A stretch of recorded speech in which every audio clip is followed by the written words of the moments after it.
Pudge. Pudge bat. Pudge. He's not happy with me right now. Oh, you can see the mirror. Pudge. There you are. Come here. Whoa! Flying pug. Flying pug.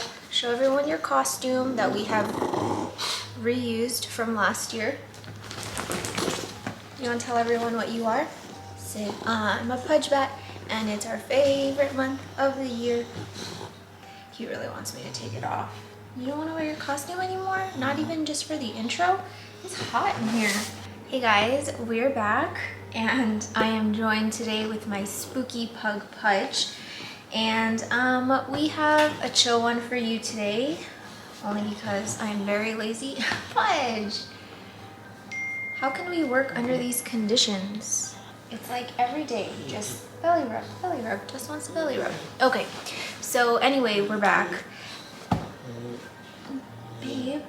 Anyway, yeah, like the title says, I have, well, what I feel is a fun one in the theme of Halloween. I'm going to show you guys 10 plants that I thought I would kill like almost instantly after acquiring it.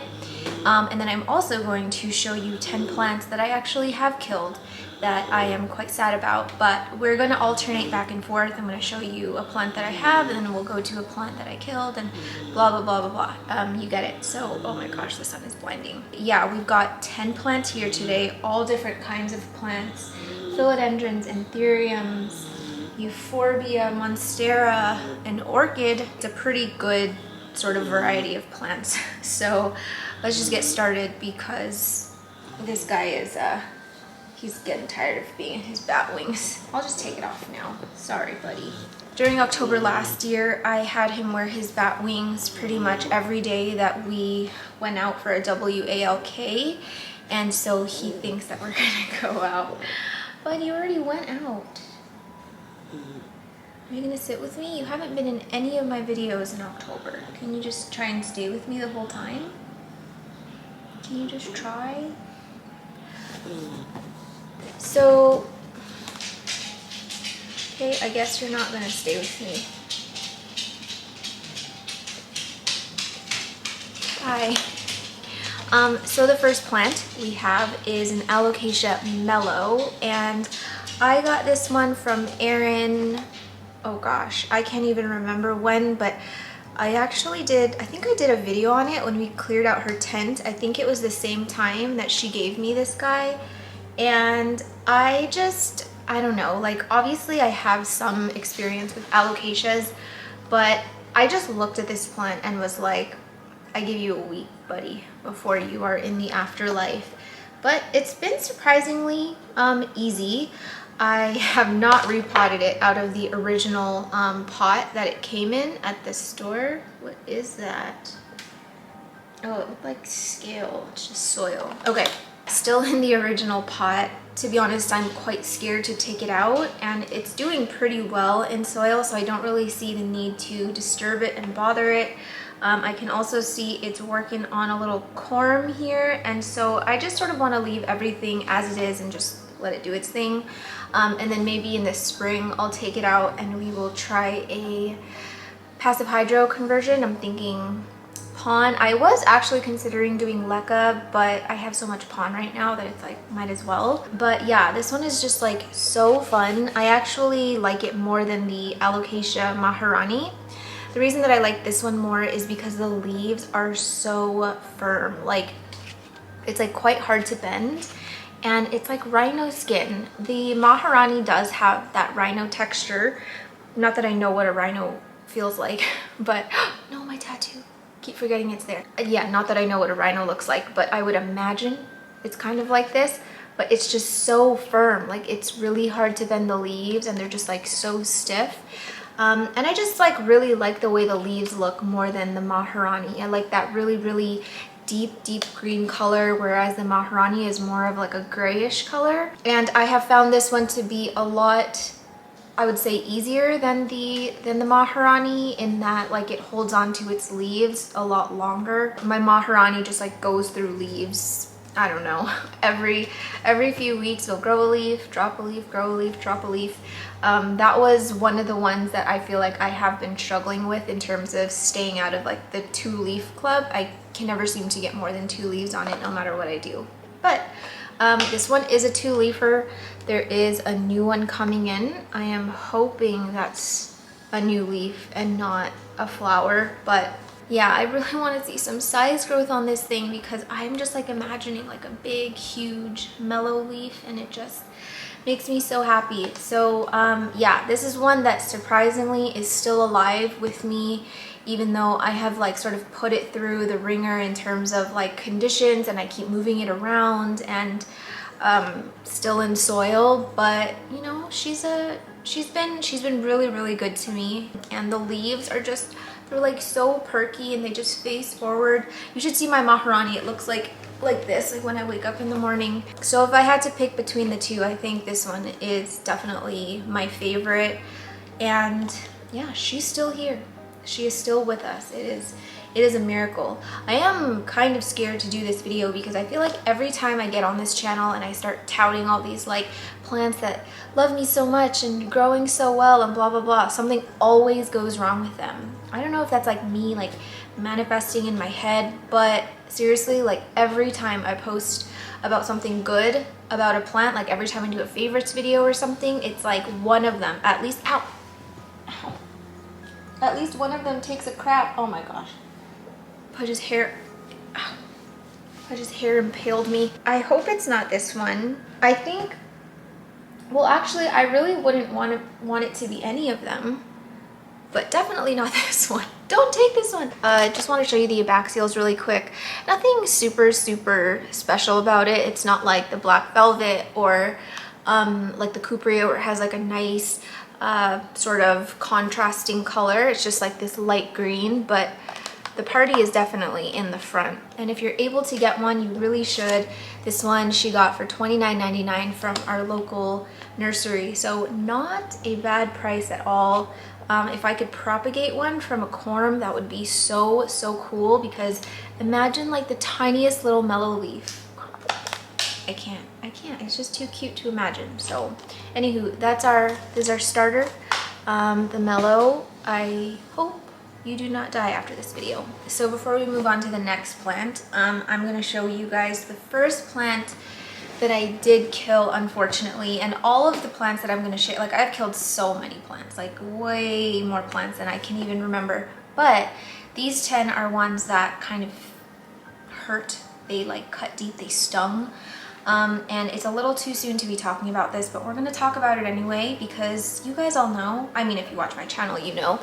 The first one is a Hoya, and if you guys did not watch the 3-part series where I like just do all this Hoya stuff, that's so depressing. Basically, I burned my Hoyas in boiling hot water. Not boiling hot, okay, it wasn't boiling hot, but I gave my Hoyas a hot water bath, gave it a spa, and then I let it dry off, and then I soaked it in a very diluted alcohol mix, and they did not appreciate that.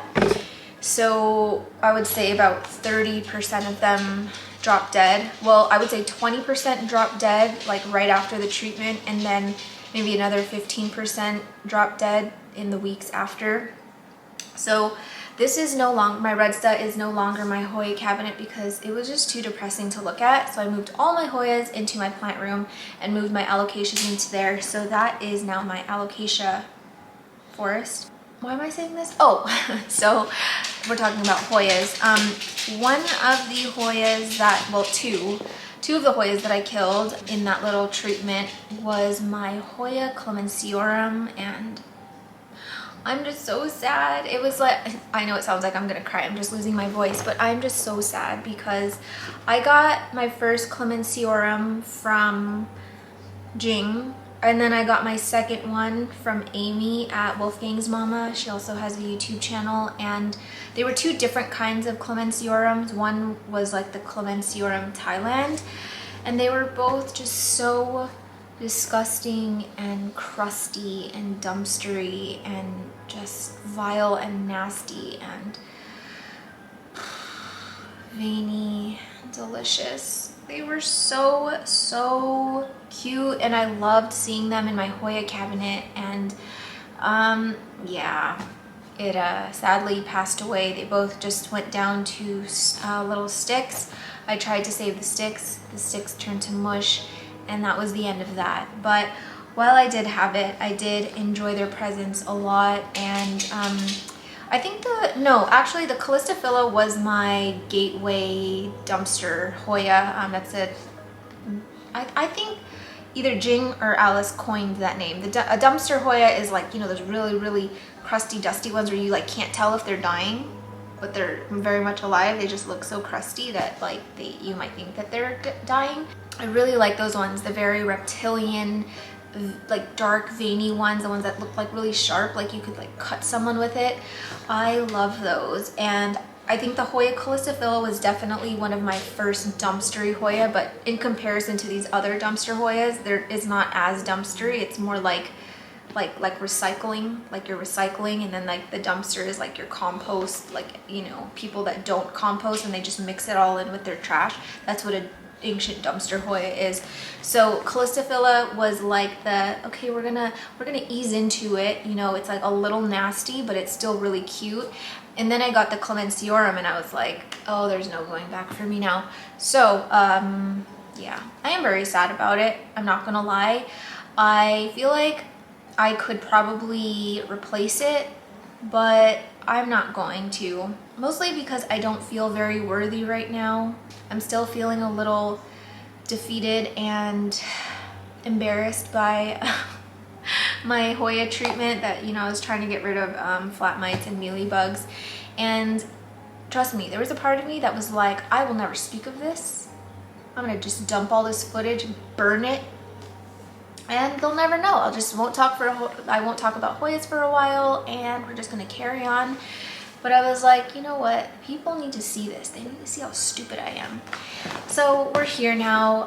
I do still love the Hoyas that I have, but these two really stung when the leaves fell off. It's just like stab in the heart.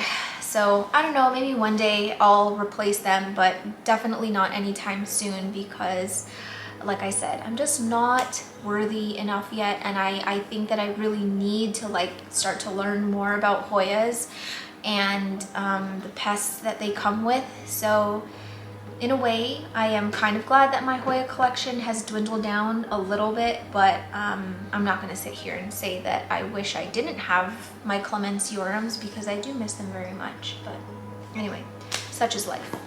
The second one, nobody is gonna roast me about how thirsty it is. I realize how thirsty it is. Okay, I have not soaked this thing in like 3 weeks, but the name of it always escapes me. But I call this my green onion / chives orchid. I have had this for a surprisingly long time. It has probably, I would say, like tripled in growth since I got it. I know it doesn't look like it, but it really has. And you guys can see all these new little strappy guys coming in. It's never flowered for me, I think because I don't treat it very well. I'm just not really good with the plants that you have to like constantly spray or like soak or something, you know, like the epiphytes that need like a lot of water, like humidity and stuff. And I don't really have an enclosure that's like really humid but not super hot, because I did have this in my tent before because I'm like, oh, it's way more humid in there and I can just spray easily, but it was so stinking hot. Like so many of the leaves literally just like turned into a crisp and died. So yeah, had to take it out of there. It's just living in my redsta now with my alocasias, but I do have to soak this one on a weekly basis. It's like without fail, if I don't give it a drink after a week, it's just gonna turn into dead chives. And it perks up pretty fast, surprisingly. I just literally soak this entire thing this way or like this way for about 30 minutes. Sometimes I'll do it for an hour if it's super thirsty, and then by the next day it's like all perked up. But I just really love this guy. I don't even know what the flower looks like, if there is a flower. Do all orchids have flowers? Yeah, I really just bought this thing for the straps because It's just so cool. And I had this whole like vision that I was gonna build out this, I don't know, this like terrarium looking thing with like really, really cool begonias and like climbing plant. I just, you know, if I had $1 for every sort of idea that I had that I was gonna do, I'd be filthy rich. So this was supposed to be a part of that vision that never came to life, and so now I'm just like trying to find any place to keep it happy. But I don't seem to have the perfect spot for it. I don't know. I mean, I guess I could put it in one of my exos. What is going on here? Oh. Oh my.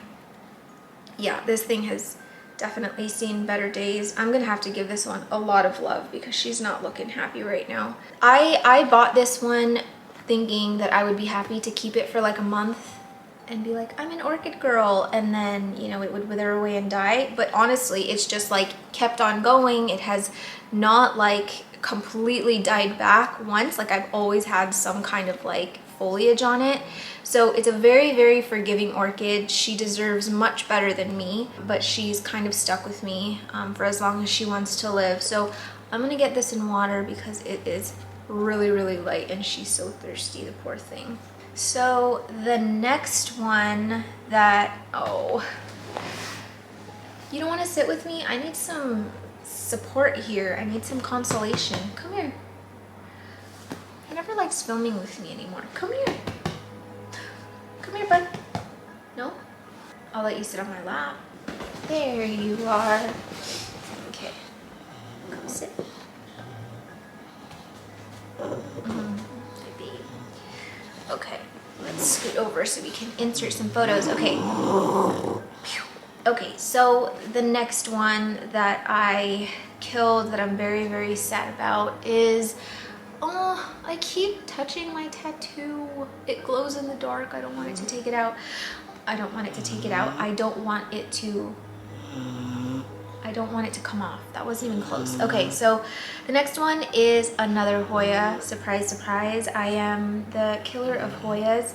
But this one was special to me because I got it from my sister and she had been growing it for me for a long time during the pandemic. We didn't see each other for nearly 3 years, I think.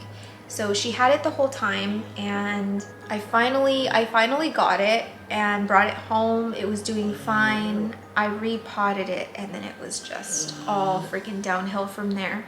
So it's my Hoya linearis. This one was, I think, the first ever Hoya that I ever owned, because I had a Hoya linearis before, but it wasn't as big as this one. It was just like a small teeny tiny thing, but it was like really my first Hoya, and I was just in love with it because I love the way it cascades. Like when you like go like this to it, the way it's just like, it just like falls, and it's so magical. And then like the little leaves are really fuzzy and cute and dainty. The new growth is just so funny. It like sticks right up and it's just like this for a while and then it starts to fall.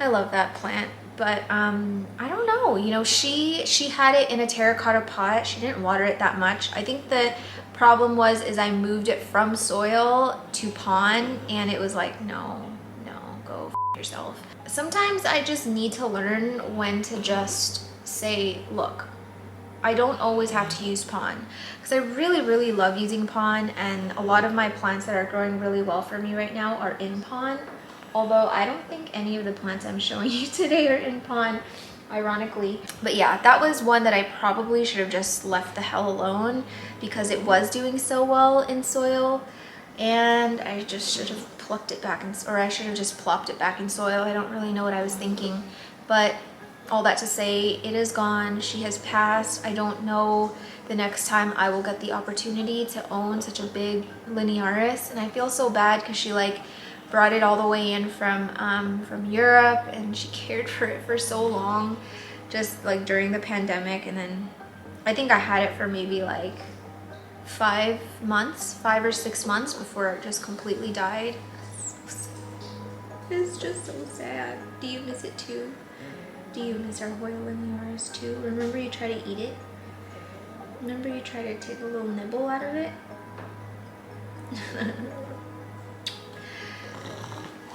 Oh, he really thinks we're going out. So anywho, Hoya linearis. I think this is one that like I miss, but I don't know. I can see something on the side of my eye. I can see it right here. It's bothering me. Yeah, I don't know if that's one that I would ever buy again. I would not mind having a small cutting of it though and starting over. It's one of those things where I feel like, oh, the next time I'll do better, I'll learn from my mistakes. But then, you know, in these like scenarios, like if I ever bring it up, like if Jing or Aaron ever watches this video, I'm gonna say I want a linearis, and then the next day they're gonna chop their linearis for me. So it's like that makes me feel guilty, because it's like, oh, maybe I'll try again. But then like I get these plants from friends and then I just like freaking kill it again, and it just like makes me really sad. Not that I like killing plants, but I feel a lot better about like killing one of my own props, or like one of my own plants that I imported or something, or a plant that I got from a nursery. But when my friends chop their plants for me, or my family chops their plants for me and then I kill it, I don't feel great about it. So Jing, Aaron, don't get any ideas. I do not need another linearis, but I'm just saying if one presented itself, I probably would snag it, because I do really miss that Hoya, and I'm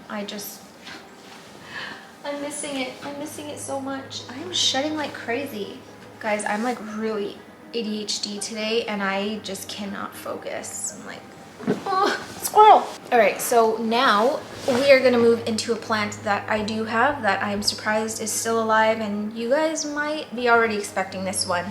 But I had to include this in Leucotricha. I know I included this in my video where I did like plants that I have that I still don't understand. This, yeah, I definitely had to include that one in that video, because I really don't get it. Is that new growth coming in? Oh my gosh. Is it?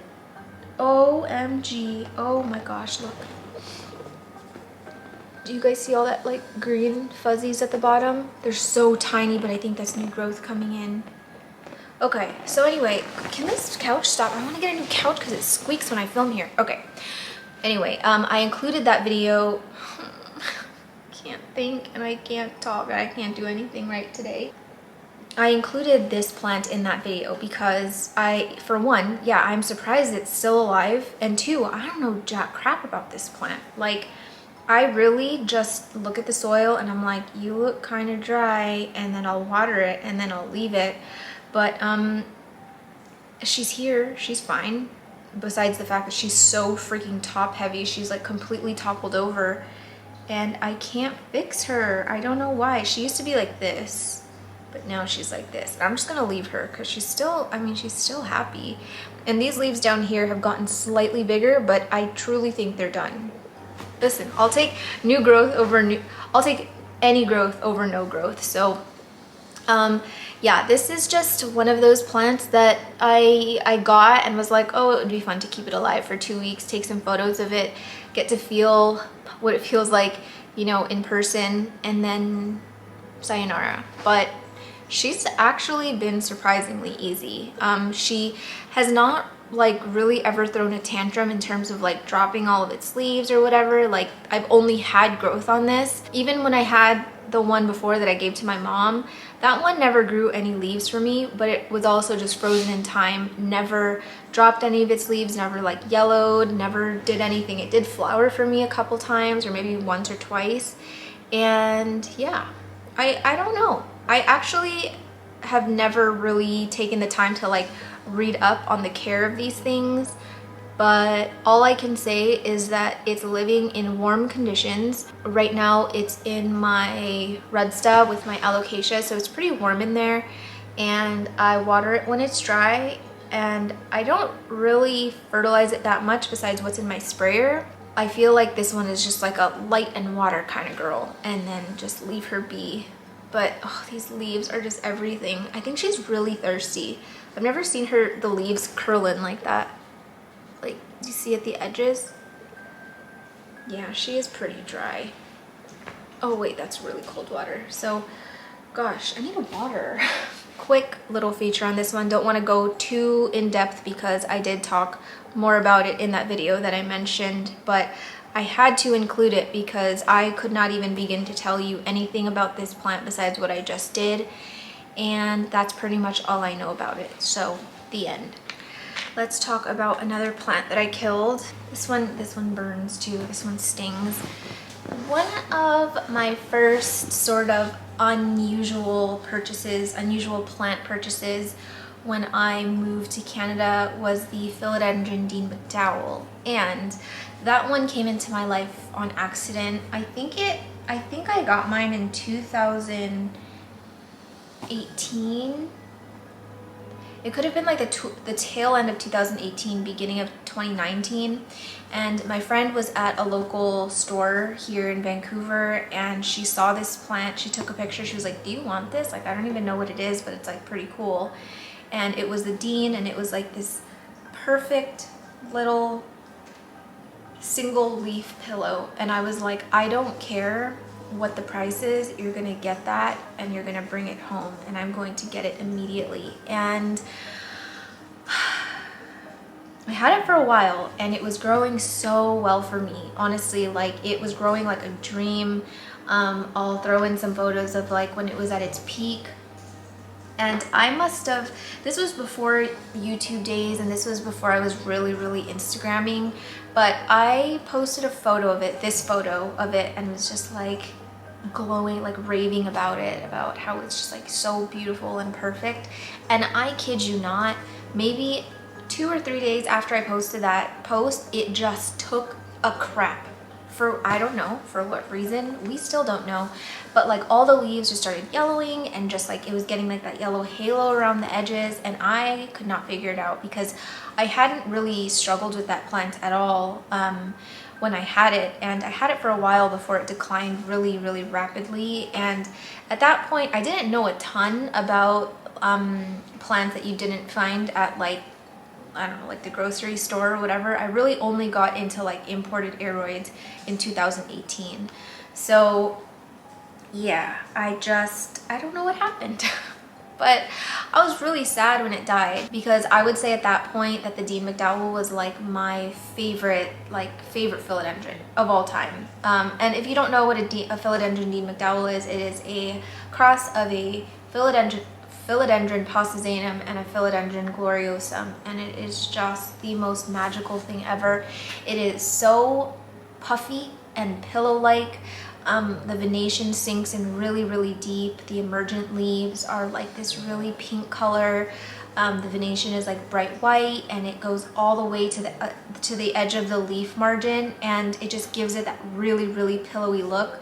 And it is like, to me, like the ideal heart leaf or like puffy leaf philodendron. It's like my number one. The sad part is like ever since then I just haven't been able to grow them well. I don't know what it is. I've tried everything. I've tried no drainage, with drainage, soil, pond, leca. I've tried everything, and it just continues to die. So you'll notice I don't have my Dean McDowell anymore on my shelf because it is dead.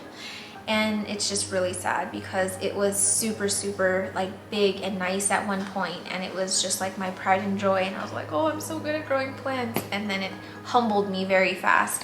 So I don't know what that was all about, but all I know is that it just one day decided it didn't want to live. I really didn't do anything special to it or anything.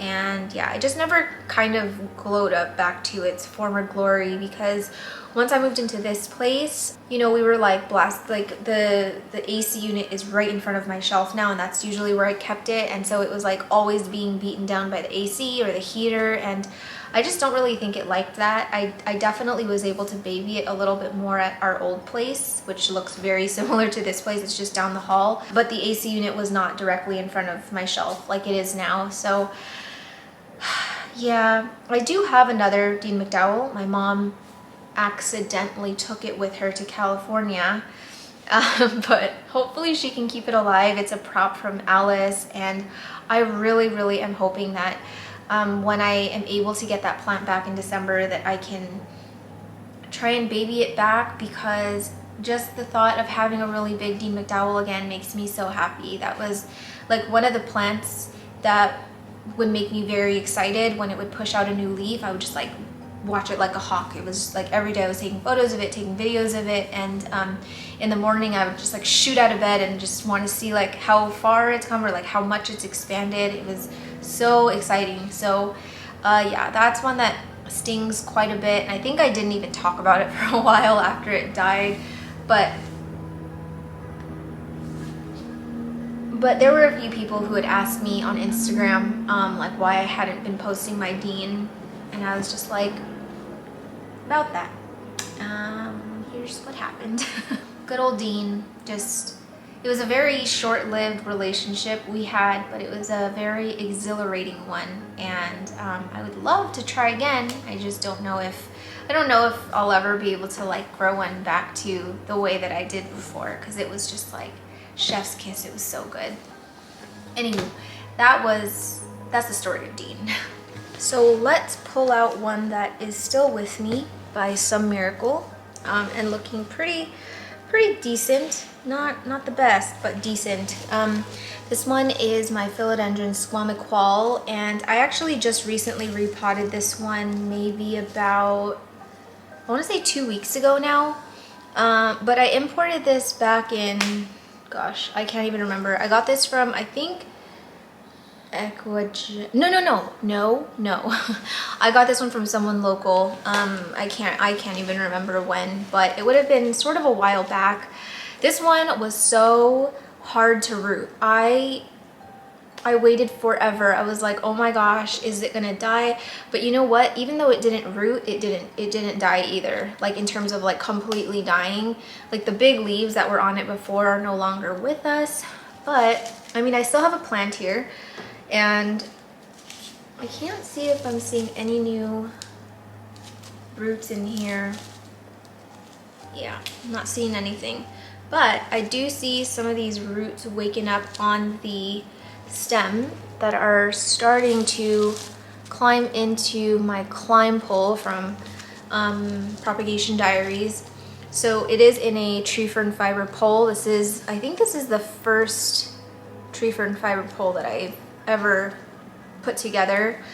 So far I'm liking it. It does dry out quite a bit, but the roots seem to really be taking well to it in terms of like activating. The Squamous is very similar to the serpens. They do have like pretty distinct features apart from each other that I'm not really going to get into right now. I don't really prefer one over the other. I think they're both so like cute and magical in their own way. But I'm not going to lie, when I first got this one, it wasn't in like the best shape. I think it might have been not like a new import, but it was like an import that had been acclimatizing for a little bit and then it was sold. The root system wasn't very robust, but you know, I was like, well, whatever, we're gonna try it. And I think I had it like in moss for a long time, and it took maybe about 6 months to even get one root to come out. I was like, this thing is gonna drop dead any moment. But as soon as those roots got going, then it was kind of like, yeah, it just started pushing out new growth. So both of these leaves are new in my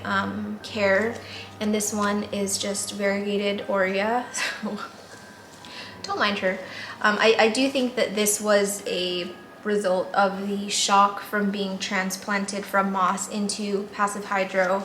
I'll feel a lot better once these roots get going in the tree fern fiber pole, because it's kind of insurance for the plant just in case anything happens. But I do find this one to be a little bit more on the difficult side, or like the finicky side. I tried growing it outside of my tent because it's always been in my tent. I tried putting it in the exo that has the open doors, and when I tell you guys, it did not like it. It did not like it at all. There was another leaf here, obviously it was here. There was an older leaf on it, and probably 2 days after I put it out on after I put it in the exo, that leaf just completely turned yellow, and then this one started to like sort of yellow around the edges. So then I put it back and I was like, okay, fine, you can live in the tent, but I'm just like not really, I don't really want to own any plants that I feel pressured to keep in a greenhouse, which is why I don't buy those plants that need super high humidity, like the Anthurium, or what is it, the Linhenoniae, the Splendidum. There are a lot of those plants that I really enjoy and would love to have, but just being realistic with my time and my effort, I just don't think that I can have plants that require that much because I'm not willing to build out like a greenhouse set to those conditions. I like the idea of using my tent and my exos as sort of a way to acclimatize and grow plants established enough that I could eventually move them out. But I'm just hoping that this is not one that I'm always gonna have to keep in a tent or a greenhouse, because honestly, if it is, I'm not sure if that's a plant that I would want to keep long term. So I don't know, but as it is now, it's loving tent life. I just don't really know how long it'll be able to live in there for once it starts going, you know, because my serpent is living in my exo with the open doors and it's surviving, but it's not thriving. I feel like if it was in my tent, it would probably be growing a lot better than it is now. I'm just not willing to baby it that much, and I'm just hoping that it kind of acclimatizes to lower temperatures, lower humidity, and that's kind of what I would hope for this one too. But she's still really little. She's got a long ways to go, so I'm not super worried about it. But yeah, this is definitely one that I would not ever imagine would be here today to tell its story. So she's growing. It's, you know, so far so good, but I don't want to jinx it. Let's talk about another plant that I killed. So the next one is a Ficus triangularis. I have killed both the variegated and non-variegated ones. I keep scratching my tattoo. Yeah, these ones are sad. I'm not gonna say like I'm so heartbroken about it, but every time I see a Ficus triangularis out in the wild, like at our stores or whatever, I am so tempted to get one because I really like them a lot. They remind me of the Ficus deltoidus something. I'll quickly throw in a photo here. I love this plant, okay? I love it so much that it hurts, but I don't know where to find it, and I've never even seen it for sale. And if it is for sale, I feel like it would be way out of my pay grade. So it's one of those plants that I just like enjoy seeing photos of, but never sort of put it in my head that it's like a plant that I'm gonna own one day. So the Ficus triangularis, specifically the non-variegated one, was my closest thing that I could get to it, and I actually prefer the non-variegated one over the variegated one. I had one of those for a while in my collection, and it just, you know, it was one of those plants where it's like if I even got the watering wrong or like the temperature wrong, it would just drop all of its leaves, and I just couldn't take the heartbreak anymore. So I ended up getting rid of both of them. My mom currently has my Ficus triangularis variegata, and it's growing so well. She says just lots and lots of sun, like direct sun, and lots of heat. And that's not really something that I could provide here, like in my ambient sort of room temp or my ambient conditions. My mom has a plant room that is like south facing, and she can give it exactly what it wants. She just has it by the windowsill, so it's much better with her. I did find that the Ficus triangularis variegata was much finickier than the non-variegated one. I did enjoy the non-variegated one more, but again, like I said, it was one of those things where I had to worry about it too much.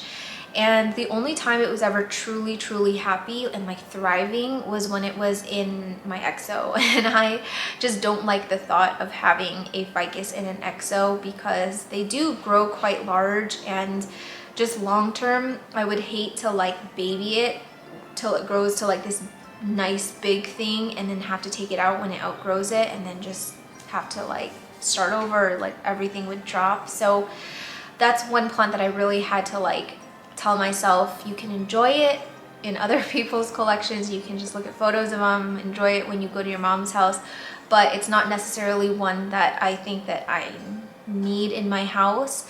I wish that the temperament of it was a little bit closer to the Ficus alii, because I did have a little bit of problems with that one at first, and I probably should have included it in this video because I'm surprised it is still alive, but I kind of figured out what that one likes, and I feel like I gave it pretty similar conditions as my triangularis, and it just freaking hated it. So yeah, this is one that I was really sad about. I even tried having like a really small cutting of the Ficus triangularis, and it lived for a while, but then as soon as it started pushing out new growth, it was just like, and now I will die. So yeah, that one's really sad because I am actually quite a huge fan of ficuses, and it was like one of the first plants that like really made me fall in love with house plants. So in theory, I would love to have just all different kinds of ficus, like the Ficus taniki, is that what it's called? Like the variegated one. And then that other ficus that I threw up on the screen earlier. I wish I could have a massive rubber tree forest because I love them so much, the burgundy ones, and even just like Ficus liriatas. I really enjoy them. I just find that some of them can be very tricky. I feel like people either know exactly what to do or they have no clue what to do, which makes them thrive. And I feel like I'm on the other side where I might like overthink it too much, or I try and baby it too much to the point of death. So we're not gonna go there anymore. I am trying to get to a place where I just accept the plants that I'm not good at growing, and that is definitely one of them. It's just so hard when like the Ficus triangularis variegatas are just popping up everywhere and they're like $4. Don't do it, Sherman. Who wants to go next? This is my Euphorbia balsamifera. I think I might have also included this in that video I mentioned earlier about the ones that I still have no clue how to care for, but they're with me somehow. Yeah, this is one of them. I am obsessed with this plant. I love it very much. It's grown a lot in my care, but I am just surprised it's not dead, because this looks to me like a kind of plant that only a certain kind of plant parent can care for, and I would not fall under that category. It's like a Benji plant, you know, or like a Tylor from your local plant boy, the one that owns Arium. That's like his kind of plant. You know, they're so like just, they can do all the little orchids and the little the ferns and the, what is it, the carnivorous plants, like those kinds of plants. I kill all ferns, I kill all carnivorous plants. Anything that's very dainty or requires any certain very particular kind of care, not for me. But this one has been surprisingly easy, I'm not gonna lie. I put it under like so many different light conditions, low light, almost no light, super bright light, and it did not seem to mind any of it, but it does dry out very fast. I feel like this plant would do really well in pond, but I'm not gonna risk it. It's in soil right now and I'm just not gonna move it, because the thought of putting like a tree-like plant into pond kind of scares me a little bit. But because of how thirsty this plant is, I have contemplated a few times moving it to pond, but I'm not going to. I do think that it's a regular thing for this plant to like push out leaves and then drop leaves and then push out leaves, drop leaves, because these leaves that you see on here, don't believe it, they're gonna be gone in 3 days. But then as soon as it drops down, like butt naked, then it comes back again. But it's kind of fun. It's just not fun cleaning up all these little tiny leaves everywhere. But thank God for the Dyson, because I'm telling you, if I did not have my Dyson, I probably would not be in this hobby. So this is one where Alice brought it home for me. She knew it was a wish list plant. She found it at, I'm not even gonna try to say this name, but it's a store in Montreal that carries like really like specialty plants and like really cool kind of cacti and euphorbias and succulents and stuff. And they had one, surprisingly. She brought it home, and I really did not have a lot of faith in myself to keep something like this alive. But yeah, did Vince just burp? Did you guys just hear my husband burp, or did I just imagine that? I am really liking how a lot of these little arms here are starting to get a lot longer. like this one here at the top, it's like, I just want them to like kind of grow crazy, because right now it's all growing straightforward. But I would love if like something like this arm right here could just keep going that way, and like this arm could keep going that way. I just want to have like some sort of like cool shape to it. And I'm not a bonsai person. I don't know how to train a tree to do that, but I'm just kind of hoping that we continue on with these like little sort of like wavy stemmy guys, because it reminds me of my Dracaena marginata. I don't know if you guys, I'll put in a photo here of what the stem looks like now that it's been unbraided, and it's just so fun. It just like curls and goes everywhere. It's like a Dr. Seuss tree, and I feel like this would be so cute as like a mini Dr. Seuss tree. I love it the way it is. I'm so grateful to have it, but if the growth could be a little bit more funky, I think I would just about die. This is a really fun one if you guys can get a hold of it. It's such a great plant to just like have on its own, or you know, shove it into an exo and just make it look like a tiny little forest in there. I no regrets getting this one, and if I could get another one I would, but you don't really come across these very often, so I am glad that I did have the opportunity to get it. And I would love to have like more of these cool kinds of plants. I don't know, I'm not doing much online shopping these days, and I feel like after shipping and stuff, like the prices of plants when you buy it online is just like, I just can't get myself to hit checkout. Like once I see like how much taxes are added plus shipping and all that, it's just a little bit too much. So yeah, Euphorbia balsamifera. He's a fun one. I think I only have one photo of this plant while it was alive. I might have two, maybe. I'd really have to do some digging. I did not have it for a very long time, as kind of expected, but the next one is a Varicosum cobra. And I know there's so many of these like names: Varicosum sunset, Varicosum red splash, Varicosum fire sunset, like just so many that I'm like, is it all the same? Is it different?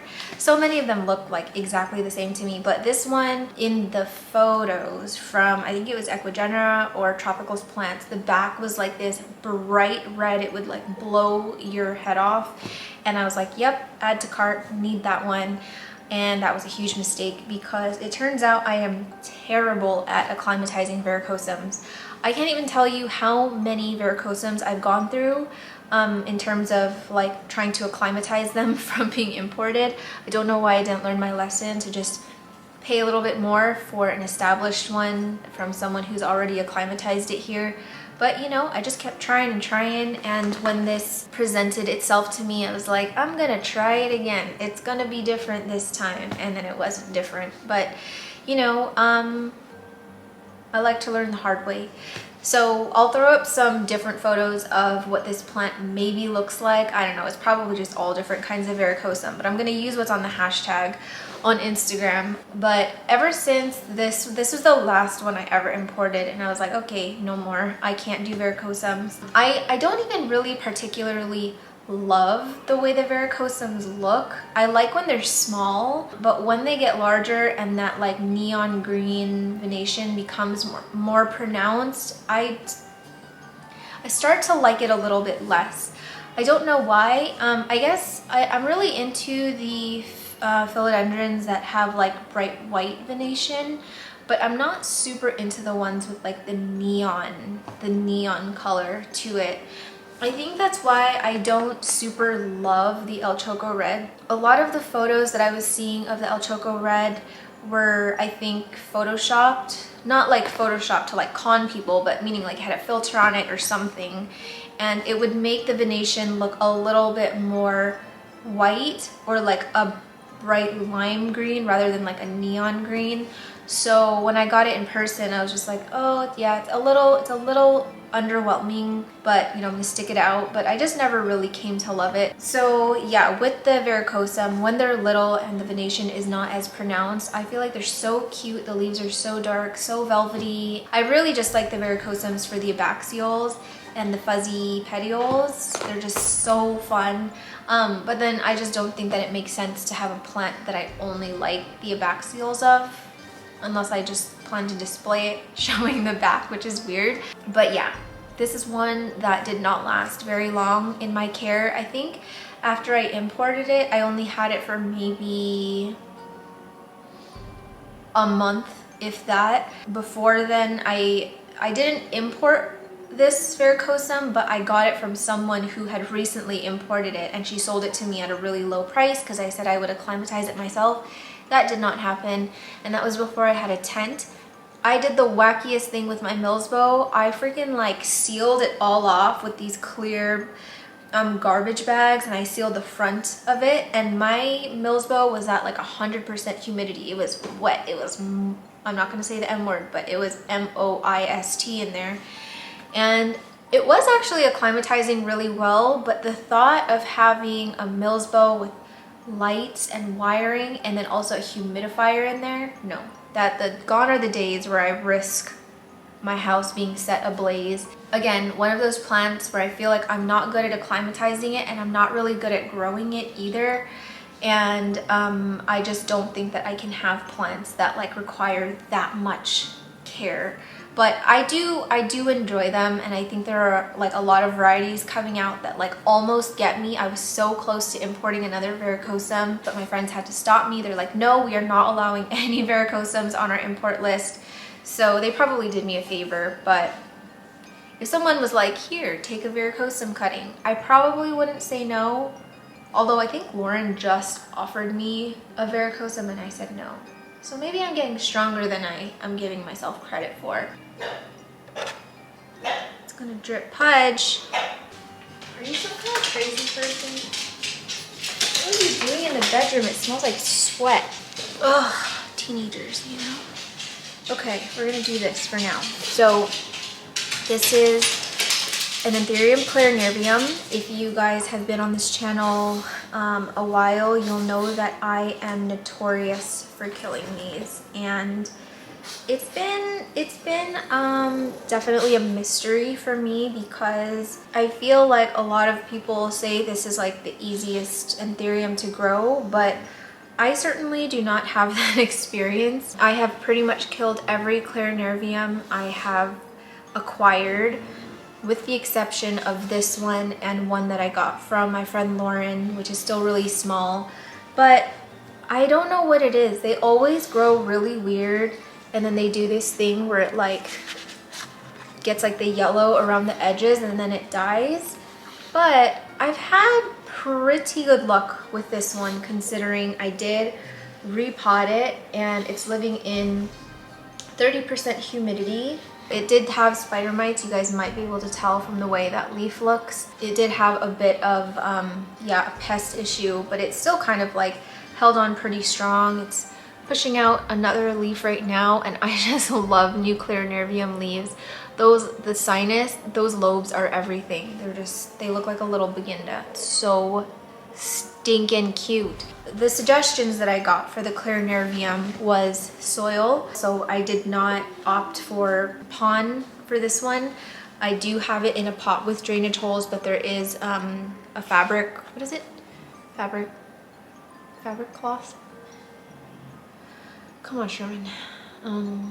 Landscape fabric. Sheesh. There is landscape fabric. Water can still seep out of it, but nothing falls out. I just really like using landscape fabric when I have drainage holes. And then they said to water sparingly, which is kind of everything that I know to be opposite of anthuriums. I find that my anthuriums do a lot better if I don't ever let them dry out. Not to say to always keep them super, super wet and soggy, but like to never let it get it bone dry. And I think it was my friend Ren who suggested to treat it like a succulent, to like let it dry out completely and then water it deeply when it is ready to be watered again. So honestly, that's what I've been doing. I took everyone's collective advice. I took the most popular ones and I just mushed it all together. So this is the product of you guys, so thank you very much. I have had this for way longer, I think, than I've ever owned any clarinervium. So we're breaking some records here, and she's not looking too bad. She's really not. She's not like the most gorgeous thing, but she's alive and she's here. I can see new roots in this thing. She seems to be loving soil life so far.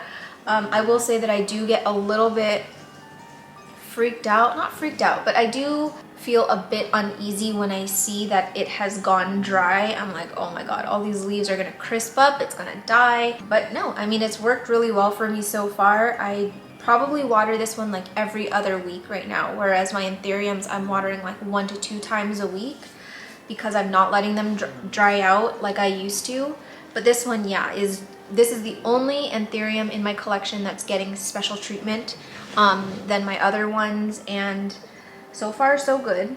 I don't know. I don't know if it's like too early to tell. I don't know if like we're still sort of like in the honeymoon phase, and then later when we get really comfortable with each other, then she'll be like, okay, see ya.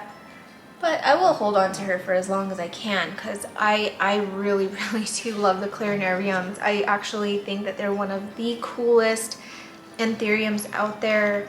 I see so many photos of people with like big gorgeous Clarinariums, like they put like a bunch in the same pot, or they have one that just has like a million growth points, and I just find them to be so cool. So if I could crack the code on the Clarinarium, that would make me very happy because then I would definitely want to get more. But that's just like the slight plant hoarder tendency in me. But you know, we are tooting along, you guys. She is still with us. She's alive. And it really is, it is a miracle. I love this leaf. Why is it so darling? So the next one that I have killed is called a philodendron Sodorini af, but I don't really see Sodorini. I don't actually know if that's what it is. I don't know what the hybrid is, but it kind of looks like it would be a shiny, pillowy mame with a pink butthole. Or I guess I could see Sodorini, but I don't really know, you guys. I mean, look at it. This is what it looks like. I bought it as a Sodorini af. One of you guys watching probably has more information on this plant than I do, but I bought it because I loved it and it was just so precious and adorable. And I got it from Jing, and she just went into the afterlife. Not Jing, the plant. I was never able to grow this plant very large. I think the largest that the leaf was at the largest was maybe like this, but never got any leaf larger than that. This one just started to do the thing again where it would like yellow around the edges and then it would just take over the whole leaf. And then I got down to like 1 leaf and that one died, so I went back to a stump. I managed to get like 2 little leaves grown from the stump, and then it just completely died. I don't know, it was very strange. It was kind of just like a mesh of like all these different plants that I liked into one, and it was like one of those plants that I was like, oh, I'm so happy I have this plant, and then as soon as I put it in the universe, it died. I would try again, I'm not gonna lie. If that plant presented itself and it was a good price, even if it was a little tiny thing, I would swoop it up in a heartbeat because it is just so magical. I like it more than the Plumania. I like it more than the mame. I like it more than the, what else is there that's very similar? Definitely like it more than the Pasuzanum. Stop touching your cool tattoo.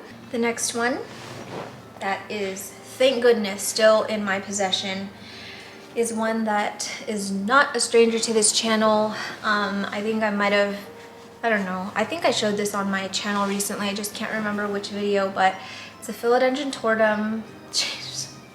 I love seeing this on camera. I love filming with this plant because it's just so wild and massive, and it's just like so jungle-esque and beautiful. But yeah, this is my once very tiny toratum, and I will throw in a photo of what it looked like when I first acquired it. It was just so small. I think it was like, it was either like a stump, like a leafless stump, or it was just one tiny leaf, like maybe this big. And she has come very very far. So yeah, this is one that I just was so sure I was gonna kill. I think because when I saw photos of it, it just looked intimidating to me. It looked like a plant that would need a lot of tending to, that would need like very warm temperatures and like high humidity. I will admit though that I've never attempted to grow this outside of a tent. My tent is about 80 degrees, and I wouldn't, yeah, probably close to 100% humidity. Yeah, and it's just really, really warm in there. So it's definitely loving it. The nodes used to be a lot tighter, but now they're getting longer. And I was kind of telling you guys, I was scared of my toratum getting leggy because I didn't want it to get leggy. But I think it's time for a pole. It's just, I think I might have mentioned it when I brought this out last time that I just don't see, oh maybe, I think I was talking about the philodendron myoi, but I kind of feel the same way about this plant too. I don't really see this one as a climbing one, even though it is, but I think it's time because it's like pushing out a longer stem now, and I think it just wants something to grow up. And the leaves, like this is the last leaf that came out and it's actually quite small. This one looks much bigger, but I think the leaves would get a lot larger than this if I did have a pole on it. I'm just sort of enjoying it while I can, while it just like looks like this little fountain of majesticness. As an owner of a toratum now for a while, I don't know how long I've had mine, I will say don't be intimidated by it because it's actually a lot easier than I gave it credit for.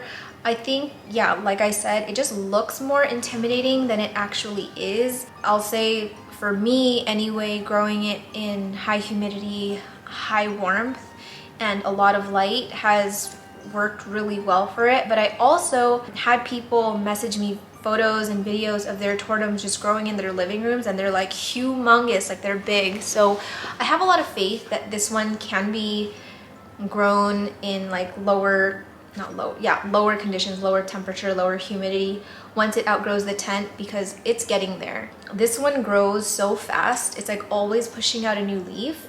But I'm gonna say probably in like another 4 or 5 leaves, it's not gonna be able to fit in the tent anymore. But like, look at how cool these emergent leaves are.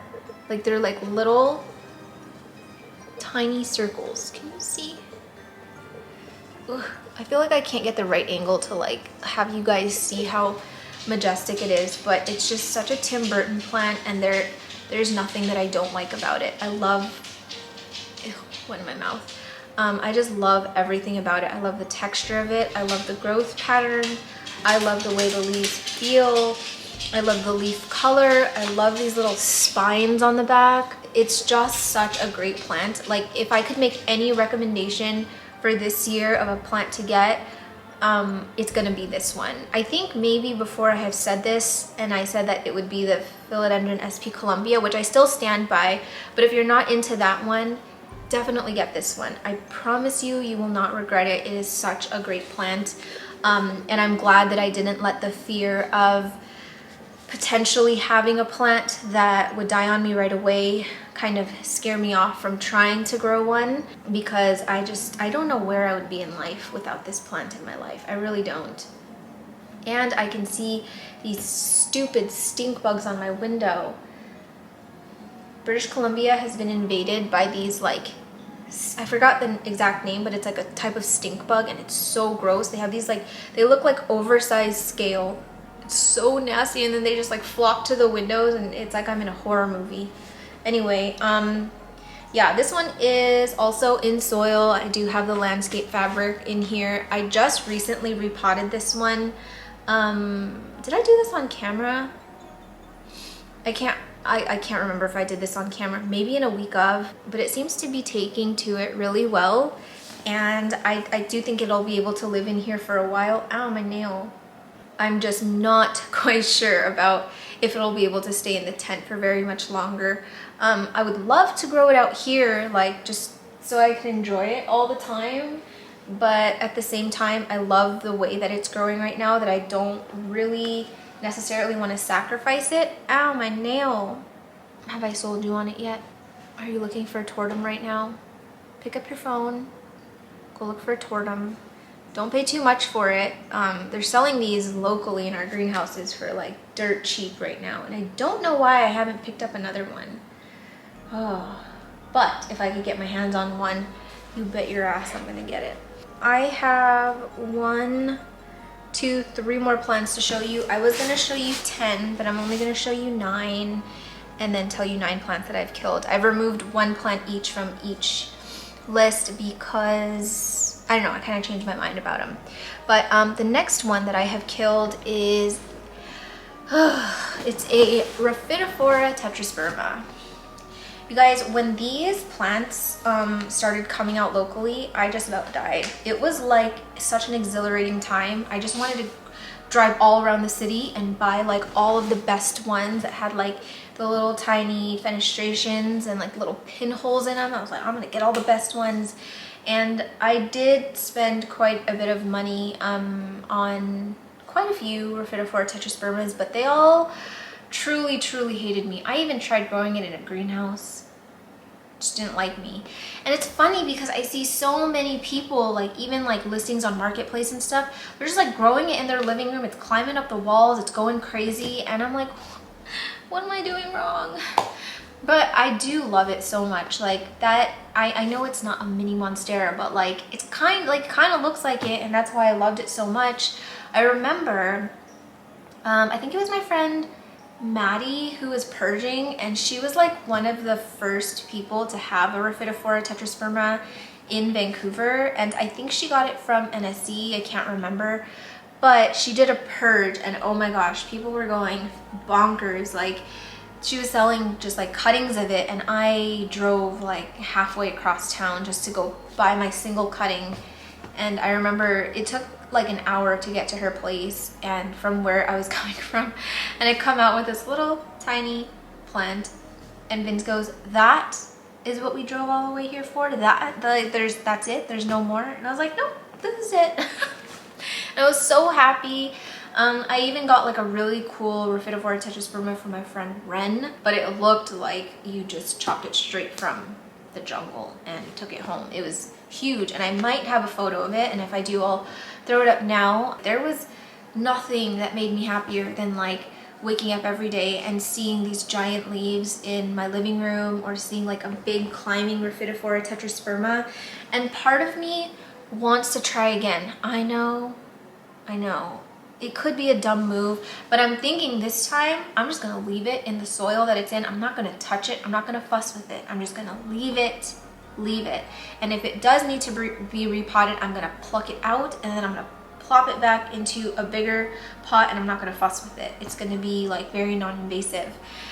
But I just don't know if I can handle, first off, the runners. I would get so many runners on my RTs, like it would put out these like little teeny tiny leaves, and then it would put out the longest runner, and then another teeny tiny leaf, so then I'd have to chop it again. And I even had them climbing poles, I had them climbing walls, and nothing. But I see so many of them everywhere, and they're like dirt cheap, and a part of me just really wants one again, because I kind of want to try to let one grow on my brick wall. It's always been my dream. I just never was able to keep one long enough where it would actually like attach. They always like freaking died. So I don't know, that one's up in the air. We will see. My mom has a Rhaphidophora Tetrasperma that she grows really well. It's like barely getting any light. It is like in the smallest pot, like, I don't know. Maybe they thrive on neglect, and maybe I was just giving it too much attention. I don't know. And maybe we'll never know. Okay, so actually I've changed my mind again. I think I do have 10 plants that I can show you that I still have that I thought would be dead, but I only have 9 plants to tell you guys that I did kill.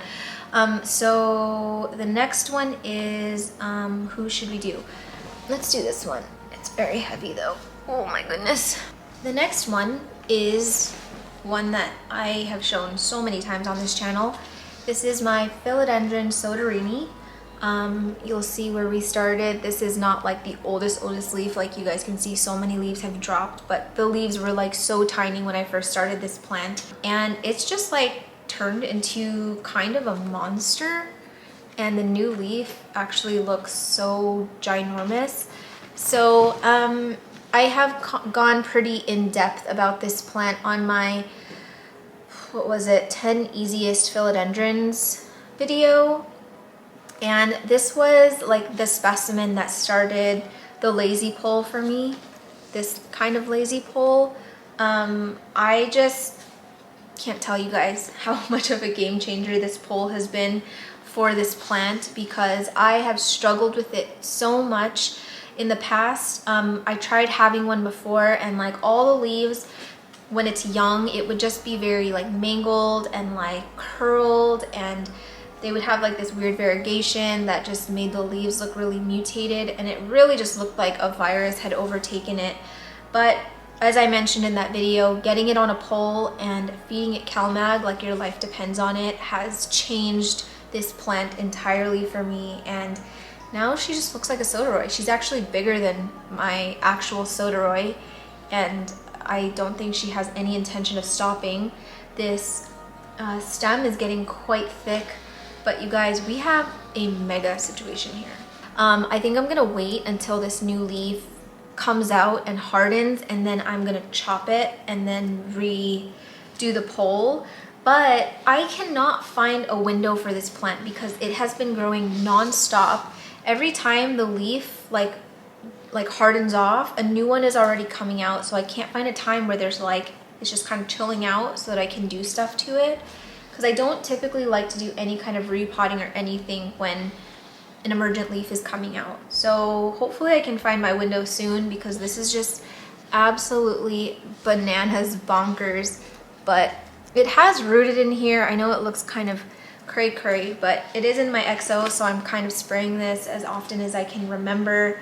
And it seems to have liked it, because she no longer looks like a Sodorini. She looks like a Sodorini, and she's so silvery and pretty and perfect, and I love her. But the reason that this made this list is because I just expected it to die based on my first experience with the Sodorini, but I will say that the care that I gave that Sodorini was so much different than this care. I think when I had my Sodorini before, I was only using, I think it would have been like Marfil, and then just like the fertilizer that you buy from the store. I wasn't using mycorrhizal inoculant, so it definitely took like a few years of trying to understand plants more to like build the confidence to try this plant again, because after the first time I was scarred. I was like, this plant is so pretty, but it hates me, and all these new leaves are making me so sad and making me so annoyed. And I think like one day I just started giving it more CalMag, because I was reading about like, you know, what calcium and magnesium do for plants, and I'm like, well, that would make sense. Like, I feel like the cell structure is not very solid, like it's not strong. That's why all the leaves are warped and it's having a hard time coming out of the cataphyll. So I just started blasting this thing with CalMag, both as a soil drench and then as a foliar spray, and it was a freaking game changer. And I've heard that since publishing that video, that a lot of people, not a lot, but there have been maybe more than a handful of people that have messaged me saying that their Sodorinis have just changed, not overnight, but have glowed up quite a bit since the use of CalMag. So that is the hill I'm gonna die on, that this plant just loves CalMag.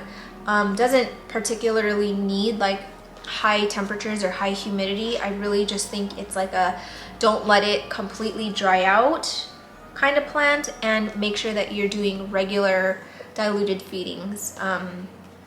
So yeah, I'm glad I finally understand it, because I love these so much. And if you guys know, I'm hoarding them right now. I will throw in a photo here of I call it my silver garden. I used to call it a Sodorini garden, but it's not a Sodorini garden anymore because I have other silvery plants in there now.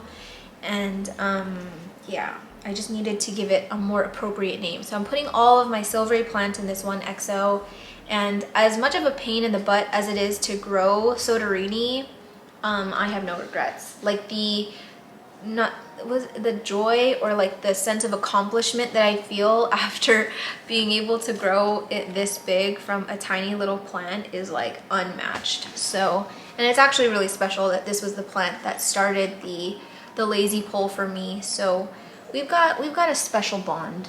The second to last plant that I killed that I'm very sad about is, I don't know the exact ID, but I think it's being called Homolomena sp or Homolomena sp Sumatra, or just Homolomena Sumatra. I can't remember, but I didn't have this one very long. But in the time that I did have it, it was pure bliss for sure. It's one of those plants that like you see on Instagram or you see online and you're like, oh, there's no way that it looks like that nice in person. And then you get it and you get to feel it. I just got goosebumps. You get to feel it and you get to like touch all the like little ridges on the venation and just see how dark that leaf is. It is incredible, but oh my freaking gosh, that was the most high maintenance, terrible plant I have ever owned. Me, Alice, and Jing all had it and we all killed ours. It just, I don't know what it wanted. It's honest, I do not know what it wanted. I tried everything. I was reading forums, I was reading Facebook threads about the care on it, and it seems like a lot of people struggle with that plant. I tried the tent, I tried a cloche, I tried everything, and it just would not stop rotting. And all the new leaves that would come out would start to emerge, and then they would just get maybe like the little tip out, and then it would just crisp up or mush. I don't know what it was. It was worth every dollar, even just for having it a very short time. It was like a rental. No regrets, but I would not try that plant again just because I don't think that, again, I have the capacity to care for a plant that needs that much care or needs such specific conditions that if I went away, I would have to like tell my plant sitter, like, listen, like this is the care instructions for this specific plant. Like I'm done with that. But I would be lying if I said I didn't miss it. I would be lying if I said I wasn't very, very sad when it finally took a crap and died. But it was just so beautiful, like especially when the leaves start to get really big. Mine was like this small. Like the leaf size that I had was so tiny, but it was magical. I loved it. I loved it so much. I'm just not very good at Homolomenas. The only Homolomena I was ever really like good at was I think it's called the Emerald Gem. It's just like the regular green one that you get. And that one was super easy for me. It was just throw it in soil, make sure it never dries out, and it was happy as a clam. But I had the Homolomena, I think it's like Pink Tie Splash or something. Hated that plant. I was so happy when it died. Yeah, that was one that I was really sad when it died, but it was kind of like already expected. Like when I got that plant, I already did not have high hopes in myself that I'd be able to keep it alive, and so I was kind of always like sort of anticipating it would die. And so when it did start to decline, I was like, well, here we go, it's gonna be like a slow burn. But it actually died very slowly. It was like this little teeny, I think the stem was like this tiny for like, I don't know, a whole month before it finally took a crap. So I did get to enjoy it for a lot longer than I thought I would. But yeah, it was too bad because that one was special. Do not roast the way this is presented, okay? It makes sense in my exo the way it's all put in there, but as a plant on its own, it looks especially ridiculous. But this is my Ficus velosa. This one was kind of just like a random flyby drop off from my friend Nessa. She had this plant. She cut two for me and Alice. We got this, I think it was last Christmas or something. Was it? I can't remember when it was, but it was a while back. Can you guys see the hairs on it? They're so freaking fuzzy. Every time I post this plant on Instagram, I get like split between that is the coolest thing I've ever seen and like please don't ever post that again, that's so disgusting. And I will say that the hairs, because they're so long and they almost have like their own little pores, it really is like how hair comes out of like our skin. Like they all have its own little pore with like the hair that comes out of it. And if I look at it for too long, I do start to get slightly grossed out, but not enough that would make me hate this plant because I actually really love it just because of like how dark and like the sheen of it. Like look at this leaf right here. Freaking scrumptious, deliciosa. And it feels nice to touch. I don't know, I'm gonna try and be quiet, but like there's a sound when you touch it.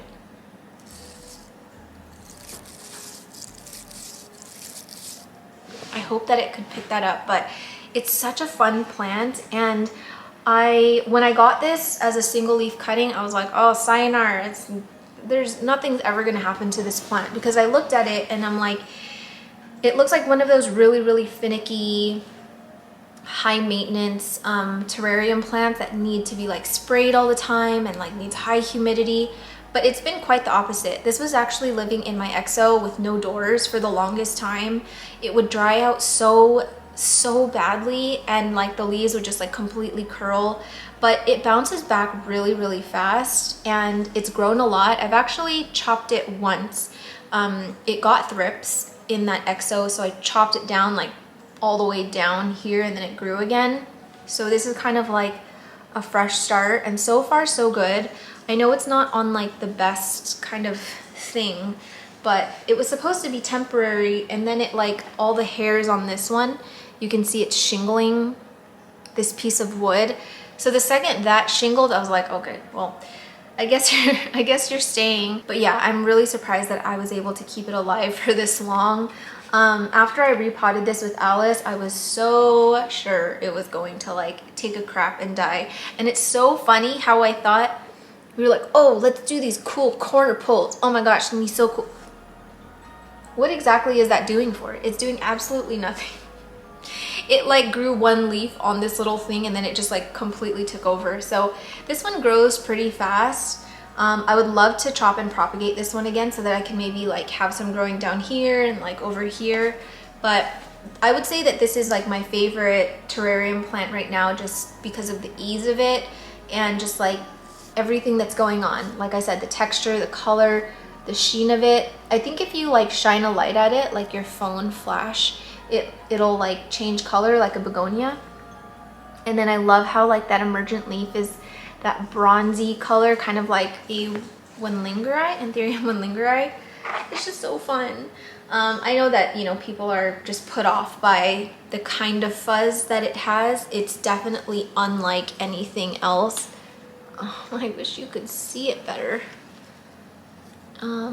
But you know, she's so cute. So if you have been wondering if you can own this plant, or like if you looked at it and was like, nope, not for me because I'm gonna kill it, don't be so sure of yourself, because I really thought this one would have been dust by now, and she's still here.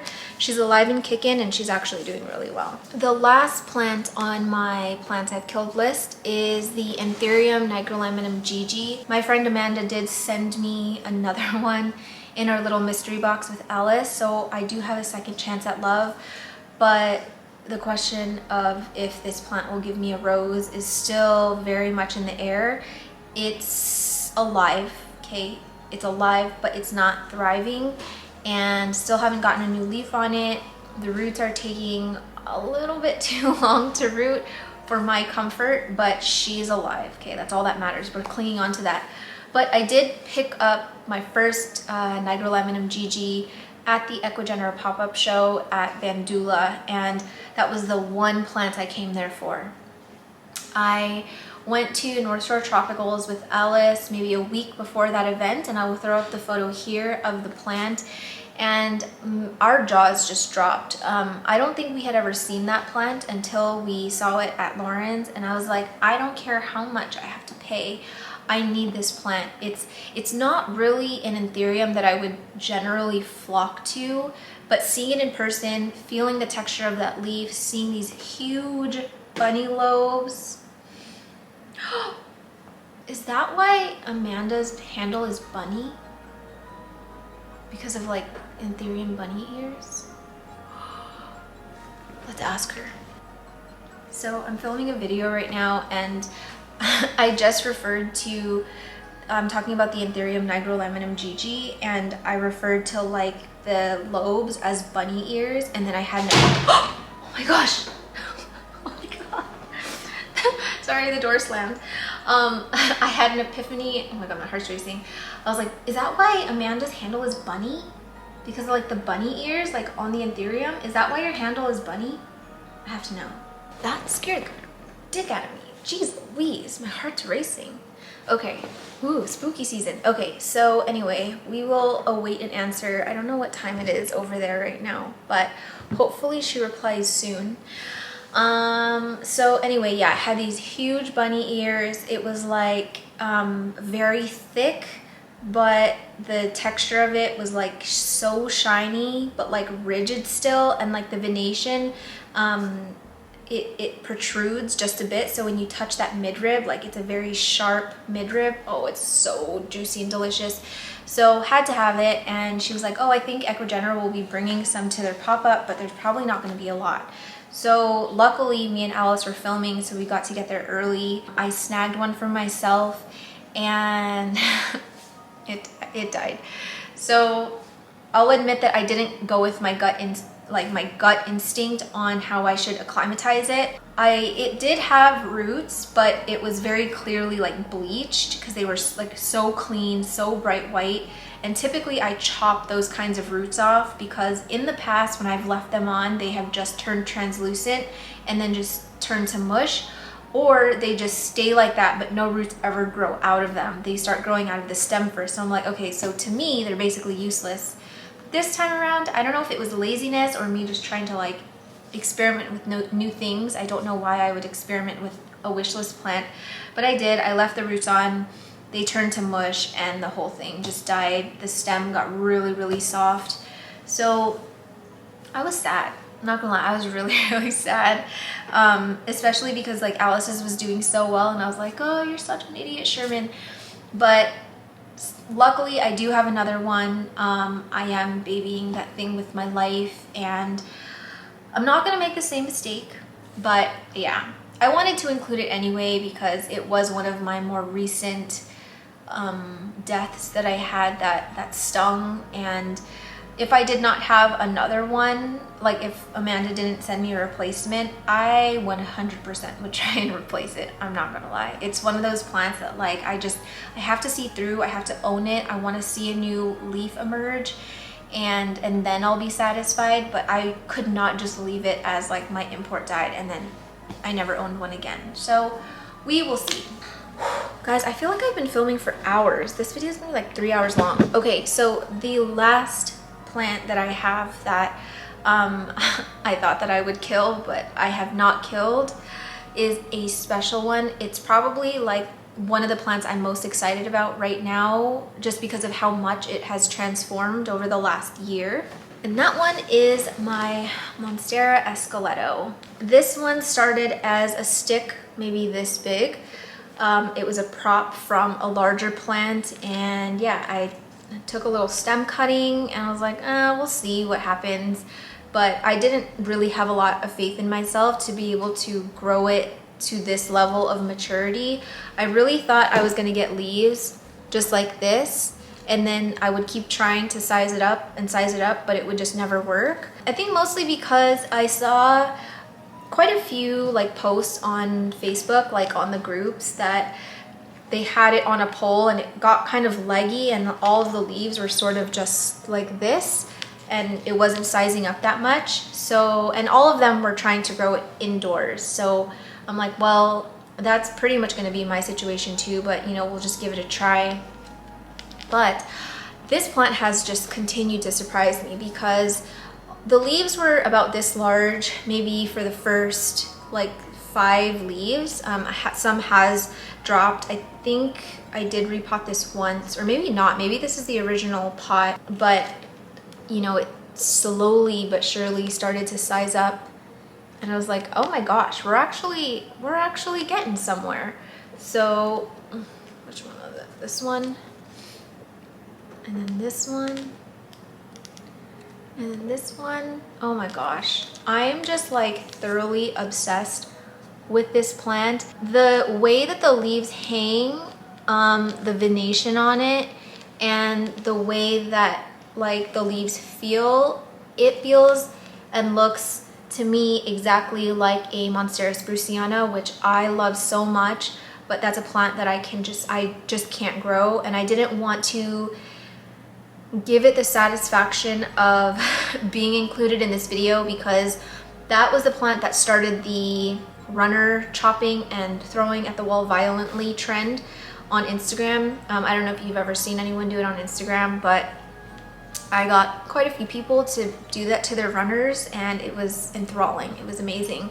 So that was the plant that started it. The Spruciana is beautiful. I'll throw in a photo of a spruce here, but it's just notorious for growing runners. It would just grow these runners so long, like the Monstera obliqua, and I just got so tired of it. So that one didn't even die. I think I just like gave it away or threw it away or something. But this plant definitely checks off that itch for the Spruciana. I know they're not exactly the same. They're very different, but just there are so many characteristics of the escaletto that remind me of Monstera Spruciana. But this one is way more my speed, mainly because it's so much easier. This one is growing in my tent right now, so 100% humidity, about 80 degrees. It's really warm in there, and it's being shaded by other plants. So there is my alocasia friedec, my philodendron Florida Beauty, and then I think it's like, oh, the Esmeraldense af that are all hanging over it. So it's not really getting any direct rays on the leaves. It's kind of just like whatever is being diffused on the silver walls. But it's definitely helped with the yellowing a lot, because when I was growing it in higher light, it's kind of hard to tell now. It's kind of sad that it's getting dark so fast now, but I would get a lot of these like really, really yellow leaves. But I feel like it's gotten a lot better now that the light it's been pulled away a bit from the light. This leaf is still lighter in color because it only fully unfurled maybe 3 days ago. But I can't, with like these fenestrations, like they are just absolutely breathtaking. And like the fenestrations that are so close to the midrib, I am slain at dawn. I can't. I love this plant so much more than I even thought I would. And I know that they can get super duper huge, but I don't know what I'm gonna do once it outgrows the tent, because I don't really have a lot of faith in myself growing this plant outside of those conditions. But look at how tiny this pot is. This is a little 4-inch pot. It's getting really, really root bound in there. The pole is really tiny in comparison to the plant because the internodes are so short. It's just tooting along just fine. And it is a very, very fast grower. I can already see, this one just hardened off, but I can already see the new leaf on this one is getting real bulgy. She's looking ripe, like she's gonna push something out soon. So yeah, both Alice and I got ours at the same time, and ours are about the same size, and yeah, they're both growing really well. I think we were both pleasantly surprised at like how fast this one has grown and just sort of how easy it's been to grow. So if you don't have luck with the Monstera adansonii, if you don't have luck with the Monstera spruciana, give this one a try. I just have it in soil, no drainage, a lazy pole, just keeping it in my tent, and I'm just so freaking excited to see this one beef up even larger. Like some of the leaves I see are like this big, and I would just about lose my if I ever had a leaf that big. But I'm losing my voice, you guys. I was supposed to film another video today, but I blabbed so much today that I'm probably not going to be able to. So that was it for the 10 plants in my collection that I thought would have been dead, and 9 plants that unfortunately are dead. I hope you guys enjoyed this one. I definitely had fun showing you guys some of the plants that I'm proud to have kept alive. I don't know if it has anything to do with me and my care, or if it's just the plant being resilient and just good specimens, but either way, I am very happy to have them here. So we're still sort of early in October. You guys probably could tell that I've gone very, very easy on the spookiness for this month, and that's just because going through a lot right now, and I'm not feeling that creatively stimulated in terms of like putting in effort to make things spooky. But we do have 2 spooky repots coming up, and I do have 1 Halloween costume of Pudges that I'm very excited to show you, and then I have a collab coming up with Alice, which is going to be a hoot. So the rest of October is still looking really spooky. It's looking really good. So everyone who has been waiting since last year for another spooky repot, Don't worry, I'm doing 2 this month. If you guys liked this video though, please don't forget to give it a thumbs up because it helps Pudge and I a lot on YouTube. Thank you guys for being here. I appreciate you so much, and I will see you in the next one.